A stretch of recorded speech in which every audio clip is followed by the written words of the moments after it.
To get with this, you got to go down, and I don't give a fuck if you can't handle that, and I don't go to grocery stores, I don't accept my credit card. What's with all these fucking grocery stores? These fucking grocery stores. These fucking grocery stores. Tim Weichselbaum like to fuck. Tim Weichselbaum like to fuck. Tim Weichselbaum like to fucking talk. It's a talk show. Tim Weichselbaum like to talk. Tim Weichselbaum like to talk. Tim Weichselbaum like to talking. I get the fucking, I get the talking. Give it up. Give it up. Give it up. Give it up. Give it up.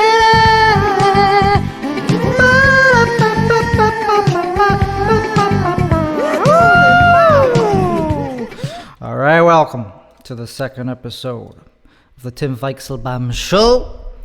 That is my name. I am in my living room. That's why it is so echoey. I do not have a proper studio yet because I'm just a beginner. There's no reason to just set up a bunch of fancy acoustic equipment and make it sound like a Tom Segura quality level package. This is in the very early stages of the show where I don't really care about it yet. I don't really care if people are watching. I don't care if it's good. The point is to just do it and just get it over. Just do it every week, no matter what. No matter if I'm in the mood. I don't care. I'm just doing it to do it, so I could say I'm doing it. So what are you doing, man? I thought you moved to Austin, Texas, to be a comedian. And I go, that was the goal, I guess, at one point. But it's hard. It turns out it's actually like pretty hard to do that, and kind of like intimidating and like competitive. So I gave up. I just gave up immediately. I did about two open mics. I got on stage. I wasn't funny. Just didn't feel like I was meant to even be on the stage, and then that kind of sucks. Because back in the day, you should have seen me like when I was like on a hot streak with doing stand-up back in Chicago. Back in the day, I used to be somebody. I used to drive a fancy car. I used to have darker skin. Like now I'm all pale because I just don't go outside anymore. I'm afraid of the sun. Afraid of getting UV. And so I'm just not anything. I'm just one of these millions of so-called comedians that are moving here every single day. That just they just kind of get overwhelmed by the amount of competition, and they go, they come from like another place. Like they move across the country to pursue comedy in Austin, Texas, and then it's just like that feeling that you thought you were meant to do it just goes away because you realize that you're not that great. There's just so many other people that are like me and like just as good or have their own, like actually like have something, I thought I was unique, but turns out there's lots of like very anxious white boys like me that have the exact same opinions. Like I used to think that I was unique because I kind of thought I stood out because I didn't go with the flow of being like a I don't know, super liberal, I guess. I used to be. Like I just wasn't liberal as much as the average person in Chicago, so I thought I stood out. Now I'm surrounded by like Nazis and people that make me look like a lightweight in terms of that. Not a lot of Nazis. Yeah, I haven't met any Nazis, but there's a lot of Trump supporters in Texas, in Austin, Texas. Like it's pretty much like they're pretty open about it. There's a lot of them. So I feel comfortable. It's good. I don't want to be the only person that voted for Trump. That's open about it, at least. So I just have to, I don't know, I'll talk more about that later. This is just a talk show, like nothing, no media. I'm not going to be playing anything from my phone. There's nothing prepared except for a few topics to graze over. So the first thing is, I've been going through like a self-betterment phase of my life. Like I kind of just been kind of hitting a wall that where it's like it's time to shape up. You know, like I just always told myself that I have until I'm an adult to shape up. Like I'll wait until I'm in my 30s to actually be an adult. So I'm there. I guess I'm there. I'm in my 30s technically. So I guess this is the time where it's like, well, I guess I have to be an adult now. I fucked off in my 20s. Teenager years don't even get me. I'm not even going to talk about it. Teenage years. I just didn't have any sense of responsibility. But now I feel like this is the time to make up for all the lounging around and all the just slacking off I've done in the past 31 years, almost 32. My favorite line from a movie recently is The Water Boy when he calls into this wrestler. He's like, I was just wondering if you need a water boy, Mr. Wrestler. And he was like, how old are you? 11, 12? And he says, I am 31 years old. And then they started cracking up at him and the fake laugh. That was a funny line. I'm 31 years old. I don't know. It's the way he says it. I'm 31 years old. It's a good age. It's a polished age where it's like you're old enough to look cool to younger people, but still young enough to look super young to older people. I look young for my age. Like I asked somebody how old they think I am. They said 24. I was like, you think I'm 24? And I already have this badass life. You think I already accumulated this type of life in only 24 years? No, it took a lot longer than that because I'm a slow learner. I'll be honest. It took me a long time to just speak my first word. I was like 2.5 years old, and I finally said, "Mom." Or, I don't know. I don't remember I don't know what my first word was, but I was told that it took me 2 years to speak. So I'm delayed. I'm a delayed learner, late bloomer. And I think that is a sign that I'm on the spectrum, the ASD, the whatever you call it, autism spectrum disorder. It explains why I am such a loner, why I don't care about being around, like why I don't get along with people, why I don't want to have like a lot of close friends, because I got my own universe in here, and it's big enough for just sake. I don't need anyone else in there. And like I'm pretty like into specific things, but I don't care about other things. Like if somebody says, "Hey, you want to go waterboarding or something?" Waterboarding is, I don't know. If someone says that, I go, hell no. It's not part of my purview of what I'm interested. It's not one of my autistic interests. So anything that I'm not into, I have no interest in doing. Dude, if someone like disrupts my routine, get out. I get super annoyed. I get uncomfortable if somebody says, "Hey, if you want to stop here on the way to your thing, you can't." It's like, I go, hell no, dude. So I probably am on the spectrum. Like a little bit, like there'd be a little faint line for me on the spectrum of on that spectrum, because what else is wrong with me? So it's like a mild case. I didn't think I had it because one of the main symptoms is not being able to read other people's emotions or social cues, and I don't really think I have that problem as an adult. I could read social cues. I ignore them, but I know they're there. Like if somebody's like looking at me like, what? I know that they're doing that. I could tell that they're really weirded out. But I have the superiority thing where I just say, well, you're wrong to be thinking about me this way. Like I could always tell if someone's bored in a conversation. It's obvious to me when somebody doesn't like what I'm saying, or just they're tuning out. Just go, yeah. So I don't have that particular symptom. But man, do other people have that symptom of not having any idea when they're when they're supposed to stop talking. And it just explains why I'm so monotone. and why I don't like being snug. Like, I don't like certain textures. I like the texture of food more than the taste. I think the taste is secondary. The texture is what's most important. But also, I think everybody kind of likes that. Is like, it kind of prefers the texture to be good over the taste. Like the taste, yeah. Like I like the taste of ice cream, but the texture, I don't know, man. It's hard to self-diagnose yourself with that kind of thing. It's because I'm just not the one to diagnose myself. I did know that I have epilepsy before I was diagnosed with that.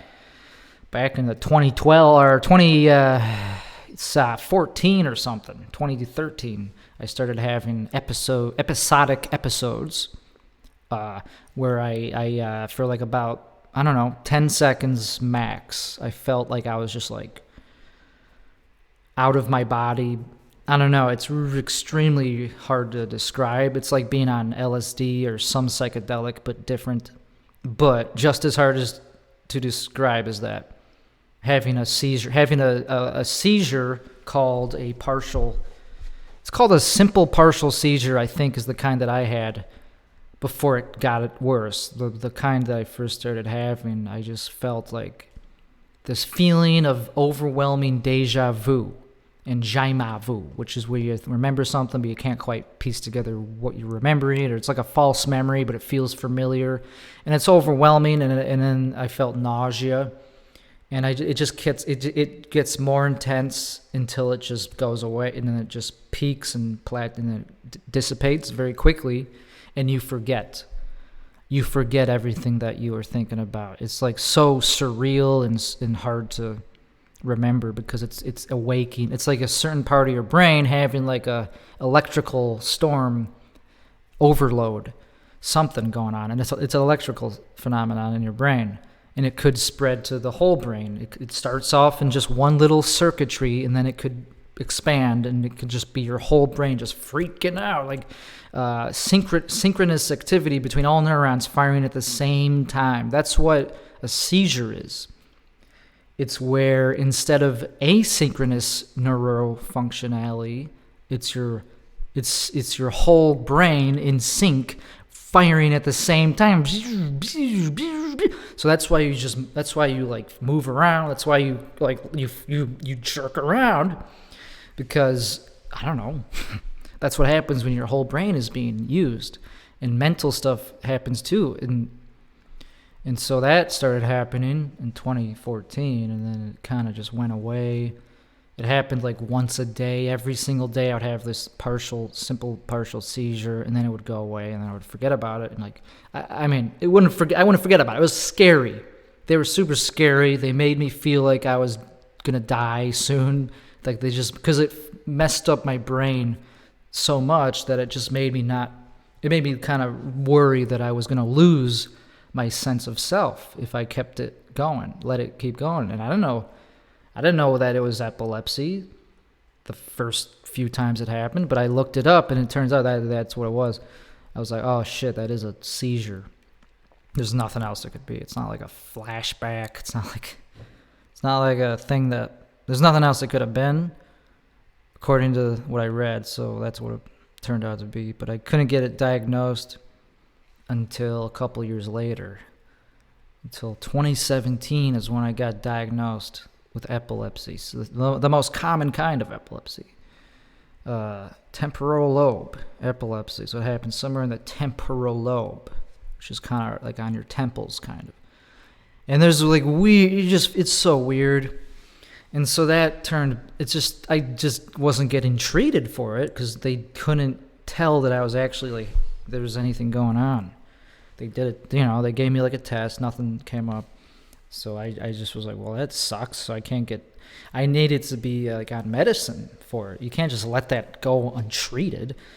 You can't, that's what happened. I let it go untreated for a couple of years, and I was just having them every single day, sometimes twice a day. So it was getting worse. And then it stopped for about 30 days. And then it came back with a vengeance. It just came back.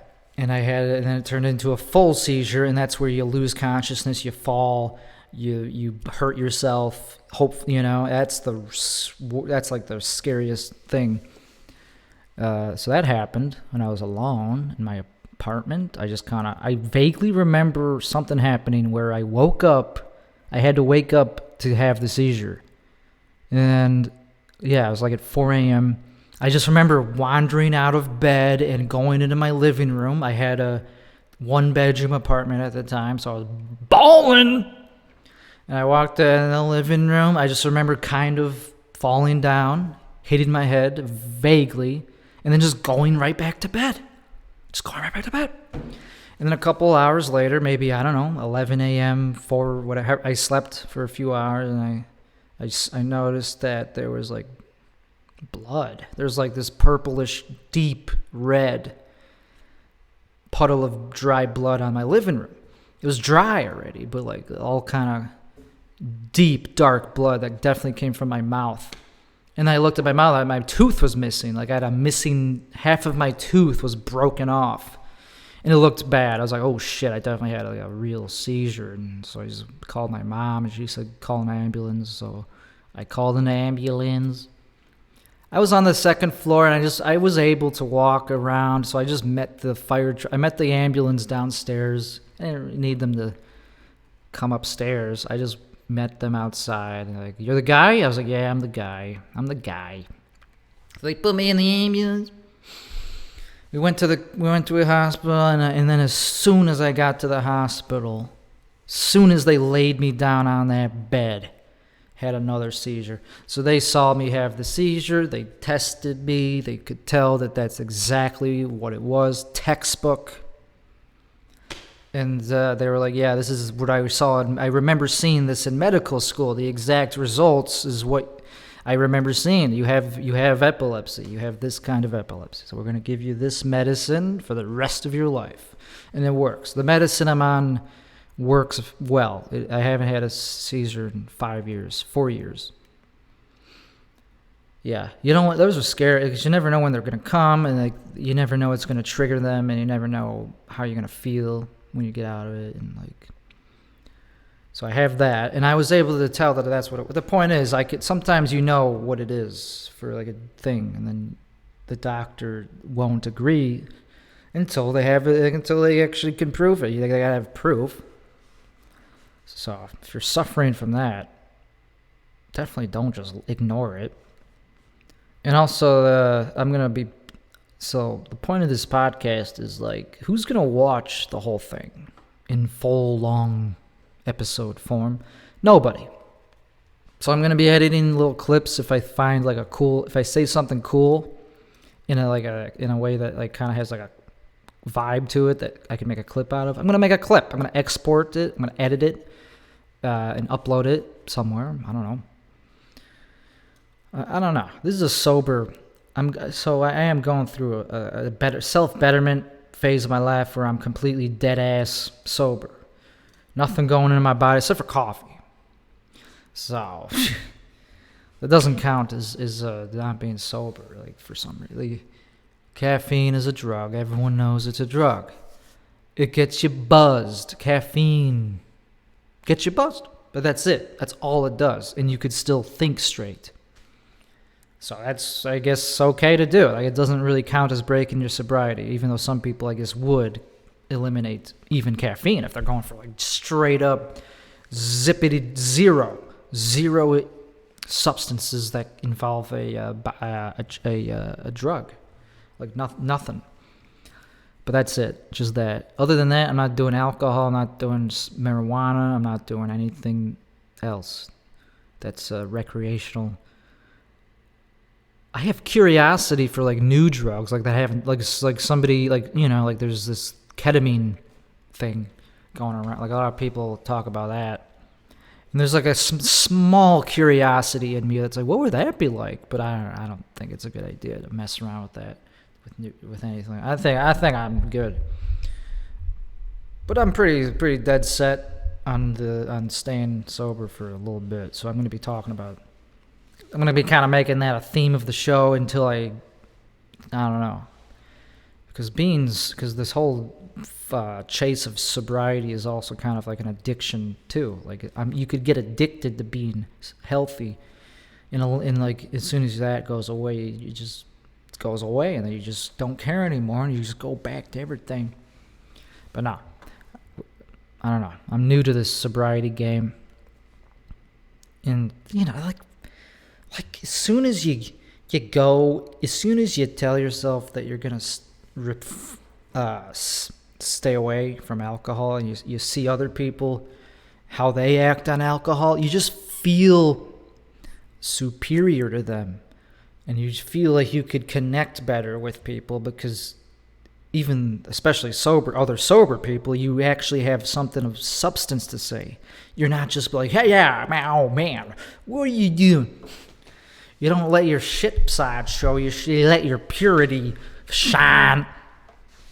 Like last night, I don't gotta talk about specific people, but I don't know. Like I could just sometimes, like most of the time, when you're on alcohol, you let your ego shine more. You don't resist the urge to like slap people with your raw opinion.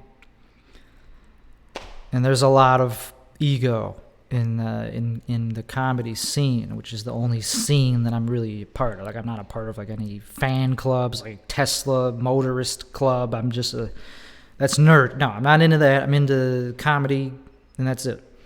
And there's a lot of ego, and it's humbling, dude. I don't know. I didn't think I would get humbled by moving here. But they're actually, of course, I would be humble. There's like actually like funny people here. There's actually like famous funny people, like legitimately famous, not just like I'm like in the comedy world famous. Like Joe Rogan's a household name at this point. Tom Segura lives here. He's pretty much a household name at this point. So if you're in the same city as them, you're gonna realize that you're not as funny as you could be. You're going to see, hopefully, unless you're delusional, that you're not as good as them. So, god damn it. It's a good feeling, because it actually makes me want to kind of get better. Because I just don't feel like I belong on stage right now. I feel like a imposter. And I am. I go on stage, I go, yeah, it's my turn. I suck. Sorry, I'm here. I used to think I was good at this. So I'm getting that feeling back of when I first started, when I didn't even know if I was meant to be there. So I kind of just want to see if I could even prove to myself that I'm accepted as and then maybe I'll actually try. Maybe I'll actually like try to write jokes, but maybe someday. Eventually, I'm working there. I'm still in business. I'm still like in business mode. I'm still in like trying to like I don't know, like trying to be successful in other ways, like business. I'm better at that. Like most people get quicker results in other fields besides comedy, which is the slowest field to get gratification in. It comes. I mean, that's also. You could also get instant gratification in stand-up too, but you have to work hard and long to get there. It's not overnight. Instant gratification is something I've been kind of just injecting into my veins for the past few months. I've not injected the vaccine into my veins. I don't know. People ask me that if I've been vaccinated. It's a very personal. It is a personal question, but people do ask it very, very openly, and I guess I tell them. I just go, not yet. But I started dropping the yet. I just say, not. Are you vaccinated? Not. Yeah, I used to say not yet to be diplomatic, to be like, yeah, not yet. Just haven't found the time yet. But now I just say no. No. I already had COVID. It's over. I hope it's over. We're down to 100 cases a day on average in Austin, so it's kind of hard to get it at this point if you haven't already. It's kind of hard to get it. So I've been chasing a lot of instant gratification, like getting stuff delivered, which is not instantaneous. It takes about 30 minutes, but it's a fun thing to wait for. I got addicted to just ordering DoorDash and just waiting for them to deliver. And that's the fun part, just waiting. It's like, hey, I got something to look forward to. I was too lazy to drive to pick it up all the time. And I would get super stoned all throughout the day. And that just puts me into this isolating mood where I'm afraid to even go out. I was afraid to pick up food, even though that would have saved me money. And it's, like driving a Tesla is fun. So it doesn't even feel like you're losing money when you drive that thing. Because it's cheaper than gas. Like I drove 2 hours away. It only cost $1 or $2. Man, I love those things. Like everyone's getting a Tesla now. That's crazy how many orders there's no inventory. It's just incredible. Like that company is worth $1 trillion, and it's only getting crazier. And I moved to I moved really close to where the new Gigafactory, Giga Texas, is being built. It's a massive building where they're going to be building the Cybertruck, and I live less than a mile from where that thing is, from that factory. I could see it from my house. I picked this location because I'm such a Elon Musk fanboy, but it doesn't mean I'm going to drive it to pick up food. How shameful is that? No. It's a fun, adventurous car. I wouldn't recommend the super duper fast one, like the performance model. It's just not necessary. It burns rubber. It's a heavy ass car, and if you put it down on a thin tire, like a 20-inch rim, that only gives you a couple inches of tire to support all that weight and traction and torque. So it just burns through them. And it costs, it's more like a race car than a regular everyday car. So I got the long range model, which is, it's the best of both worlds. It's all-wheel drive, dual motor, 0 to 60 in 3.7 seconds. You could get an optional acceleration boost for $2,000, software upgrade, and it goes a little bit quicker. But if you are crazy, if you are into race cars or supercars, then I guess you should get the performance or get the extremely top of the line Tesla Model S Plaid, which came out a couple months ago, and it is insane. It's the fastest accelerating car on the market.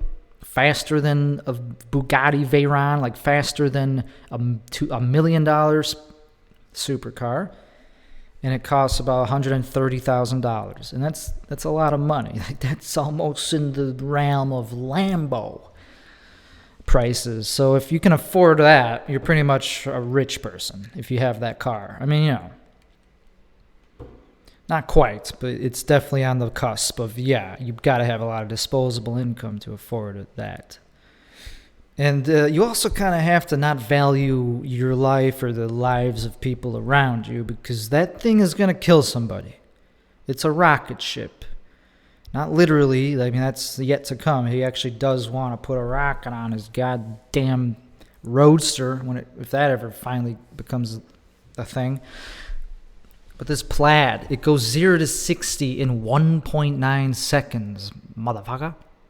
That inflicts 1.4 G's of pressure on your body. So if you floor that thing, you're going to hurt yourself. You're going to snap your head back. You're going to snap the passenger's head back. You're going to hurt them. That's 50 pounds of force on your whole body. Just... And then, of course, you don't have much time to slow down. If something's coming up that you have to slow down, you better have a good perception of how quick you got to de-accelerate. And Jesus Christ, is that hard to do If you go to 0 to 60 in 1.9 seconds, you have less than a second to assess if you have enough space to slow down for whatever's in front of you. And God forbid you take it on a windy road and start and slide off the road. Jesus, so I just can't believe that thing's legal. And it has a yoke instead of a steering wheel. It has just a yoke, so you can it's like a go-kart. It's ridiculous. You hold it like with only from the sides. It has all these buttons on it, like a fighter yoke, like a jet pilot. You have to know where all the buttons are. Like, it's ridiculous to press to press the horn. You have to like reach your thumb up, and like it's awkward. I don't know. I haven't driven it. I've just seen videos about how it's like horrible. It's a bad design. But it's like a supercar. There's all these rich guys, sitting in this cockpit that looks like a fighter jet mixed with luxury. Just luxury. But it's a Tesla. It's not a Porsche, so it doesn't make like that big, cool, booming engine sound. Anyway, I'm not getting one of those. I don't trust myself. It's not about the money. Like, let's say I could probably somehow make do on that if I really wanted one. But Jesus Christ, I don't really want to be a murderer. I don't want to accidentally kill somebody in that thing, dude. Are you kidding me? Yeah. I already saw a news story about how some dude, like some 20-something-year-old, bought one and immediately crashed it into somebody's house that, like, within hours of driving it off the lot. He smashes literally through somebody's house, leaves a hole in the house, kills somebody, he dies. It's ridiculous. Like, thank you, Elon. Thanks for your dumb, autistic billionaire brain just jizzing out the most coolest thing ever without taking into consideration how it's going to kill everybody that ever drives it. Like, are you kidding me? It's a cool car. They just got to fix the yoke. They just got to make a better version of it. But also, slow it down. Jesus. So that's the whole thing about Instagram. I don't know. I already talked. So, like, delayed gratification is where you work on something for who knows how long. Like, the thing with like that is like being a man, being a straight homosexual. No, not a homosexual. Homophobic. Just a straight dude who like is thirsty for love and sex, the juicy kind, not like the cheap kind, like the good kind. You could just go to porn and jerk off, and you will forget about it. You'll forget all about it. For a couple minutes, like 20 minutes, 30, and then you'll start thinking about tits again, and then you just jerk off again, and then it goes away. That's the easiest way to handle that emotion. Or you could, I don't know, get a haircut, work out. This is already taking hours. And then, make money, like be hot, be cool, learn how to talk to people, learn how to flirt, learn how to ask people out, take them on a date, learn and try to go down that road, the grind, and actually like get like a real woman to F you. And then that's the delayed gratification part. But even that, there's so many like little pitfalls you could fall into on the way up to that. If you like go on these Tinder things, you'll be thirsting. You'll be seeing you'll just be going after the hottest women. Of course, it's all visual. Of course, you're just gonna go for she's the hottest, so I'm gonna go for her, and just immediately just start thirsting and trying to do whatever you can to get from point A to point P. And then So I hope you got something out of that. I started a business in 2018. Yeah, so last time I did this whole sober thing was 2017. It was right after I got diagnosed with the epilepsy. I think that's kind of how it ties into that. Because I got prescribed these anti-seizure drugs that are pretty, like, you don't want to be on anti-seizure drugs unless you have to, because they have side effects. They're not the best thing to be on unless you have to. They're also used for antipsychotics. They're used for a lot of things besides that, and they don't even really know how they work. They just know that they work. It's a pharmaceutical that's been proven to work, and it's super commonly prescribed, and I'm on them. But I thought that I couldn't drink on them, so I was just told, don't drink on these. I don't know. Did they say that? I don't think they said that. I think I asked. I remember at the hospital, I asked, so what drugs can I continue to ingest in my body for pleasure and to get out of pain? Like, what drugs can I continue to do? And they said, definitely not heroin, definitely not cocaine. I was like, whoa, too quick. You're going too fast. What if I have to choose between those two? If I had to do either one of those, which one could I do? If I had to pick heroin or cocaine. He said, definitely heroin. Probably heroin, because it doesn't like cause your head to explode. I was like, okay, thank you. Not that I'm going to do that, but thank you, just in case. And then I said, what about alcohol? He said, like, he gave me like this hesitant answer, like, I would stay away from it. So I did. I just took it, like, I went through this traumatizing experience, and I was like, okay, well, I don't want to die. I don't want to have another seizures, so I'll just stop drinking cold turkey. And I did. I stayed off the booze for over, I think, a year, something like that. Maybe not quite, but almost a full year. And it was cool because just knowing that it wasn't an option made it so much easier to just relax about the pressure to drink and the social situations of, like, I wish I had a beer just to, like, calm me for the social anxiety, I didn't have a choice. I had to learn how to be social without the booze. And I kind of was able to do that, and I was kind of able to get better at focusing towards real life goals and getting better at comedy. Like, I developed this angry voice, I think, I don't know. I just was more clear-headed and focused, and I felt more like a real person. And that's when I started this business in 2018. I just kind of vomited out this thing, and I don't know. It's doing very well, and there's no reason. There's no end. There's no reason for it to end on a practical level. It could keep going. It has a lot of happy people using it that would be very upset, I think, if I just ended it. Like there's customers that use this thing that have been using it since the day it came out. I found a niche. I tapped into this niche market and just provided a service that does a good job of providing the service. Like, it just works.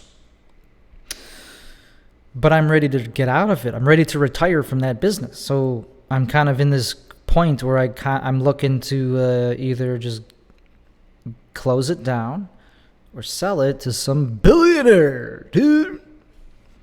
So if you know any billionaires, please give them my number. Because I just want to get out of this. I want to be something else. I want to have time to focus on the next thing, which is like just being a creative person, being an angel investor. Nah, you need a lot of money to do that. But I do want to get into a different field. Like, I don't know. I could always be a producer of some kind. I could always run a comedy club, I think. Once I have enough money saved up, I could start a comedy club. And I think to do that, you would start as small as possible. Location is the most important thing to start with. Location, you pick a location, you rent a room. And then you could expand. You could expand to have 2 rooms. Like a small one and a bigger one. You could have a small one to have like an open mic, and you could have a big one to have the shows. Isn't that cool? It's just something. And also, it's people like me who run comedy clubs. It's people like me who we think we know what we're talking about. We think we know what's funny. Boy, do we think we have a sense of who's who's talented or not. And you just instantly, it's just for power hungry people, it's the perfect gig. Because comics will absolutely do anything to get booked at a comedy club. If you just tell them it's a comedy club and you pay them like $20 for a set, that will basically make them feel like a validated comic, like a real they will suck your dick. They'll feel like that's a make or break thing. So they will just, you'll just instantly become important to people, and they'll be like literally like groveling like to get on your club. And hey, I like to feel important. So that's the only reason I would do it. It also just feels cool to run a cool thing, to run something cool. So it would have to be like cool. It wouldn't just be a business. Like, ooh, I didn't make enough money. No. So there's this thing called Shiba Inu Coin. And it's starting to go up, and it's like the next Dogecoin. It's like pretty high up in market cap. I'm not an investor in that one, but I think I should have. I think that would have been one to invest in. But it's just a trend. It's a trendy coin. It's just okay. See how Doge is going up? Let's invent a new one. That's all it is. So I don't think it's like a good long-term thing. I think it will fizzle out over time. It really is just a trend. But part of me is thinking maybe I should just look deep into it. I don't know. I want to be a long-term investor. I don't want to just be like, this looks cool. Maybe this will... No, I want to make informed investment decisions. And that's what I'm hungry for right now is making even more money and just being... I want to be able to afford a gold digging young woman, just for the experience of seeing what it's like. Like, of course I'll get over it. Of course I'll realize that it's like shallow and gross, and eventually, but for now, since I haven't experienced it yet, I don't see a problem with that. Like, if, like, I don't know, just pretending to be rich to get laid with like a young 20-something like bombshell, like a 10 out of 10, and it, like, it's me, like, she's okay with it, like, she knows that, like, she's not like a feminist who's gonna be like pretend to be offended that you're only with them because they're hot. It's like, and that they will not admit that they're like, it's okay, you could tell me that you're only with me for shallow reasons. I don't care, you're hot, I'm getting something out of it. So I'm trying to do that. I'm in the process of pretending that I'm like retired and like just telling people like, hey, I'm short, but I'm making up for it in any way I can. I'm just gonna rent a Porsche 911 for one night just to make it look like I'm a rich guy. And then just drop it off right after the day. Just fill up the tank, drop it off. I'm not going to pay for any of the special bells and whistles where you don't have to fill the tank. No, I'll fill the tank. Nah, so that's where I'm at basically in life. I'm lonely. I'm definitely lonely, but I'm not rich. I'm pretending to be rich. There's nothing wrong with that. And like, of course, it's not going to last. Like, if the best case scenario, you get one of these hot gold digging chicks for like a night or two, you bang, you get what you want, and then you just never see them again. But I wouldn't want to go much longer than that because I can't afford it. Like, I'm not dropping a G per night with this type of person. I want to make it out. Like, I want to make a profit. I don't want to like spend thousands of dollars per. Forget about it. So that's just something I'm just doing just for instant gratification. Just because, you know, I'm hungry, dude. I'm thirsty. I'm a thirsty man, and why not? I mean, that'll go away too, by the way. That thirst, That doesn't last in your 60s, 70s. Like I think it does. But I'm not hungry for stand-up, though. Like, no part of me is like, I gotta get on stage. I gotta be funny.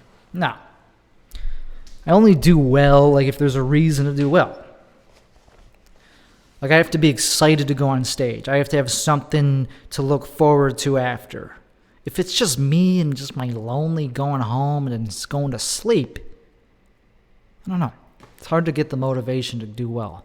But if somebody's like, yo, man, I'll suck your dick if you crush, then yeah, I'll try to crush, dude. It's like, and if they're not there afterwards, I get it. I didn't crush. If they're still there, I'll unzip. It's like, let's go to bed. Nah, I wouldn't want to get a blowjob in the public bathroom. I would at least take them home in my Porsche, in my rented Porsche that I have to drop off the very next morning because I don't want to pay for the second. Because I don't want to keep paying like $350 a day. Whoa, man.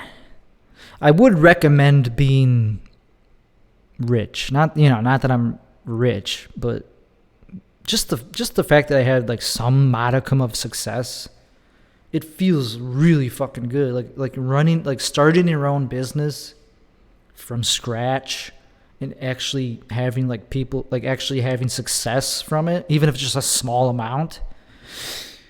Yeah, it feels really fucking good. And then you get to use that money for like just your own pleasure. And it's like you start to be like, yeah, I get it. I get why people do this. I get why people chase after this feeling, because it feels really badass to like get yourself a brand new car and just like have it forever until you crash it.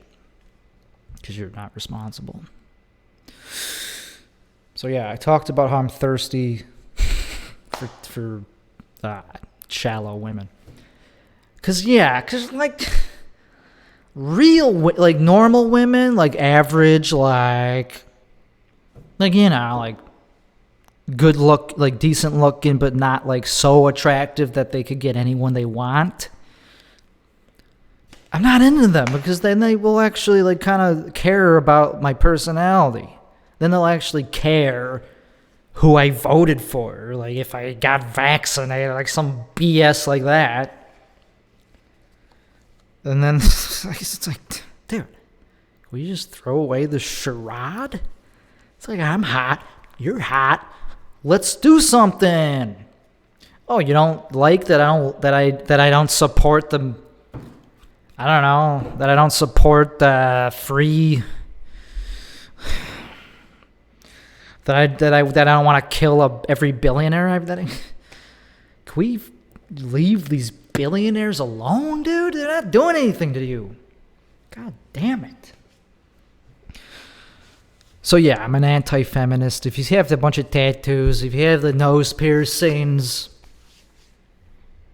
sorry. I'm not paying $300 a day to rent a Porsche to pick you up.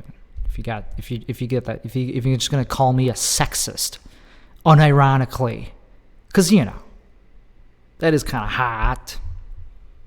Being called a sexist, like as long as it's not like in a vicious, as long as you're not like gonna kill me, like stab me for being a sexist, then it's kind of a turn on, because it means I'm naughty. And you're calling me out for being naughty. And, I mean, obviously you're not too afraid of me doing anything because you're calling me it to my face. So obviously I'm not too much of a sexist, or else you wouldn't just say that to someone's face. Like, a real sexist would be like, well, fuck you. And then, like, who knows what they would do? They might, like, actually be violent towards women. So you must, of course, you're not gonna say that to somebody who's actually like dangerous, who you think is dangerous. So if somebody calls me sexist, kind of, I'm gonna pursue them if they're attractive. If an attractive woman says, "Oh, I know you, you're that sexist guy," I go like, "Oh, what's your name? You got my attention. Let's talk about it." Let's work on this. Let's see if I really am sexist. Let's go out. I'll take you anywhere. I'll take you to the fanciest coffee shop they got. Let's find out if I'm really sexist. How about that? Let's see where this goes. And then, hey, worst case scenario, they splash some hot coffee in my face, and big deal. I got a funny story to tell people. Or, if someone rejects me for not being vaxxed, or, like let's say we're hitting it off. She's in my Porsche, my rented Porsche, that I don't know how to drive because it's a manual. So I break if they go so, we're hitting it off, and they get to the point where they are considering kind of being intimate with me, so they pop the question.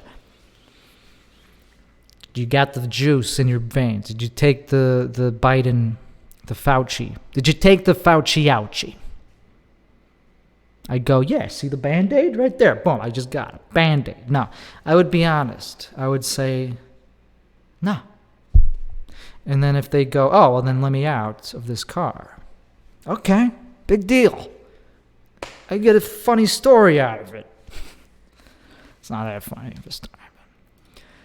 So then, just the end of this episode, I go on Reddit a lot, and there's like an Austin subreddit, and there's a lot of hippies in Austin, but like the violent kind, the kind that say we gotta drive out, we gotta show these neo-Nazis that they're not welcome here. And it's like, yeah, I guess that's fine. You could intimidate them to leave, but they're, technically they're allowed to be here. So you can't be violent towards them just because they are neo-Nazis. Like if you're being violent towards them for their ideas, it's like you're kind of doing what a Nazi would do. You're expelling a certain group from your area based on their identity. That's what a Nazi would do. So just don't be a Nazi towards Nazis if you're trying to be not a Nazi. Don't don't play their game. Be the better person and talk to them. Be like, what's that about? Why are you waving a flag? Why are you in this day and age? How are you still think it's a good idea to be a Nazi? Do you really believe? Why do you hate Jews? Can we just talk about it? Because I know some Jews and they're cool. There's nothing I see really to hate about them. So can we just talk about this? I think that's the way to do. I think that's the better thing to do than just throw eggs at them. Because they're not gonna go anywhere if you treat them that way. Not that they're gonna go anywhere if you talk to them, but that's what they would. They're human. Some of them would be like, well, I'll tell you. Oh, thank you. Thank you for giving me this opportunity to tell you why I hate the Jews. And obviously you're not going to agree with them, probably, but I don't know. Just if you give them that I don't know, platform, they will go away quicker because they'll realize how dumb they look on the platform that they're on. If Fox News or any news station gave interviews to neo-Nazis, you think those neo-Nazis would look good in public discourse with all the scrutiny of social media, picking apart everything? No. And then so it would look cringy to be that. If you don't give them any exposure, they think they're cool because nobody wants to fuck with them. So they think that they're in this in-group, this these victims of censorship, and that's how they gain numbers, because there's a lot of white men that feel that they don't have anything to belong. They have no sense of belonging because they feel like their country is just going away from where they, where it came from. So they start falling into this propaganda they see on 4chan, or they go to these dark web hangouts, and they start to feel accepted, and they go, oh, okay, I guess it's not that far of a stretch for me to wave for me to just go all full Nazi now because I feel so accepted by my fellow Nazis. So we have to like kind of validate these white men in some way for them to not become extremists. I'm sorry, that's just how it works. Same with SJWs who are like all crazed and like hating white people. It's like just hating everyone. And like they have to be validated too. For them to, or else they will. Yeah, that's how you become an extremist. Is you just don't have that. Nobody is. I don't know. I feel like when you're accepted in a group, in like a mainstream, like the more accepted you get in the widespread society, the less likely you're going to become an extremist. We can't just be snipping off segments of the population just because we don't like them. Of course, people I don't like that I have to deal with. Doesn't mean I want to snip their balls. So I think that's a good place to end. I don't know. There's no reason to elaborate. My name is Tim Weichselbaum. This has been episode 2 of the Tim Weichselbaum Show. Let's turn on that theme song. Don't read no fucking books, it takes too long. Don't have no hobbies, just for serious people. Don't have no time to celebrate holidays. But we do like to do a bunch of drugs. Take your dick out if you got one. Take your dick out if you got one.